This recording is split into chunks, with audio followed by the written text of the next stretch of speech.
दोस्तों, आप देख रहे हैं आपका अपना चैनल करंट अफेयर्स और आज हम बात कर रहे हैं एक ऐसे सवाल की जो हर चुनाव के समय लाइसेंसधारी हथियार रखने वालों के मन में जरूर उठता है कि चुनाव के दौरान थाने में लाइसेंसी बंदूक क्यों जमा करनी पड़ती है और अगर इसी दौरान किसी पर हमला हो जाए तो वो अपनी सुरक्षा कैसे करेगा। क्या प्रशासन इस बारे में सोचता है या नहीं? तो आइए इस पूरे मुद्दे को कानूनी और व्यवहारिक दोनों नजरिए से समझते हैं। सबसे पहले ये समझ लीजिए कि चुनाव के समय प्रशासन की प्राथमिक जिम्मेदारी होती है शांतिपूर्ण और निष्पक्ष मतदान कराना। चुनाव के दौरान राजनीतिक प्रतिस्पर्धा तेज हो जाती है, कई जगह तनाव का माहौल बन जाता है। ऐसे में अगर बड़ी संख्या में लोगों के पास निजी हथियार खुले तौर पर उपलब्ध रहें तो विवाद बढ़ने की आशंका रहती है। इसी जोखिम को कम करने के लिए जिला प्रशासन अस्थायी रूप से लाइसेंसी हथियार जमा कराने का आदेश जारी करता है। ये आदेश आमतौर पर जिला मजिस्ट्रेट द्वारा जारी किया जाता है और इसका कानूनी आधार आर्म्स एक्ट 1959 में निहित शक्तियों से आता है, जिनके तहत प्रशासन सार्वजनिक शांति बनाए रखने के लिए आवश्यक निर्देश दे सकता है। ये समझना जरूरी है कि ये लाइसेंस रद्द करना नहीं होता, बल्कि एक एहतियाती कदम होता है।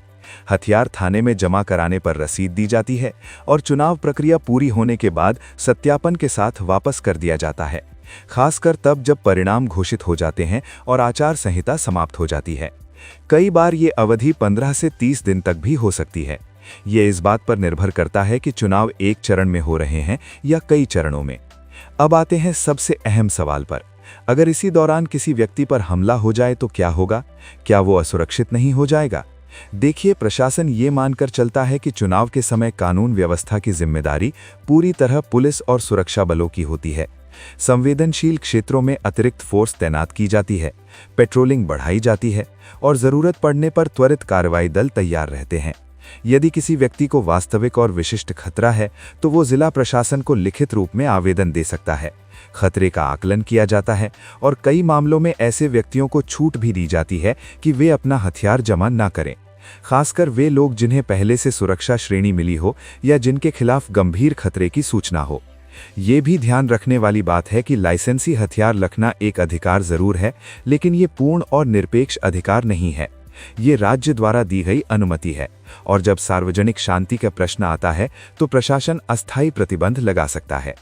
अदालतें भी इस प्रकार के एहतियाती आदेशों को वैध मान चुकी हैं, क्योंकि चुनाव लोकतांत्रिक प्रक्रिया का सबसे संवेदनशील चरण होता है और इसमें भय, दबाव या हथियारों के प्रदर्शन से मतदाता प्रभावित हो सकते हैं। अगर किसी व्यक्ति को वास्तव में जान का खतरा है और वो हथियार जमा कर चुका है तो ऐसे में तुरंत स्थानीय थाने को सूचना देना, हेल्पलाइन नंबर पर संपर्क करना और प्रशासन को खतरे की जानकारी देना जरूरी होता है।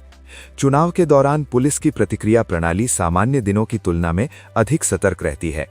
कई जिलों में कंट्रोल रूम 24 घंटे सक्रिय रहते हैं और त्वरित सहायता उपलब्ध कराई जाती है। कई लोग ये भी सवाल उठाते हैं कि अवैध हथियार तो अपराधी रखते हैं, फिर लाइसेंसी लोगों को ही क्यों जमा करना पड़ता है? तो इसका जवाब ये है कि प्रशासन पहले वैध हथियारों को नियंत्रित करता है, क्योंकि उनका रिकॉर्ड उपलब्ध होता है और उन्हें अस्थायी रूप से सुरक्षित रखना संभव होता है। अवैध हथियारों के खिलाफ अलग से अभियान चलाए जाते हैं, चेकिंग बढ़ाई जाती है और संदिग्ध गतिविधियों पर नजर रखी जाती है। यानी ये कदम व्यापक सुरक्षा रणनीति का हिस्सा होता है। तो निष्कर्ष ये है कि चुनाव के दौरान लाइसेंसी बंदूक थाने में जमा कराना एक अस्थायी, एहतियाती और कानूनी प्रक्रिया है, जिसका उद्देश्य सार्वजनिक शांति बनाए रखना और निष्पक्ष मतदान सुनिश्चित करना है। यदि किसी को वास्तविक खतरा हो तो प्रशासन से छूट या अतिरिक्त सुरक्षा की मांग की जा सकती है। ये प्रक्रिया व्यक्तिगत अधिकार को समाप्त नहीं करती, बल्कि सामूहिक सुरक्षा को प्राथमिकता देती है। अगर आपको ऐसे ही कानूनी और सामाजिक मुद्दों पर स्पष्ट और संतुलित जानकारी पसंद आती है तो हमारे चैनल करंट अफेयर्स को जरूर सब्सक्राइब करें, वीडियो को लाइक करें और अपने दोस्तों के साथ शेयर करें ताकि आप तक हर जरूरी और विश्वसनीय जानकारी सबसे पहले पहुंचती रहे।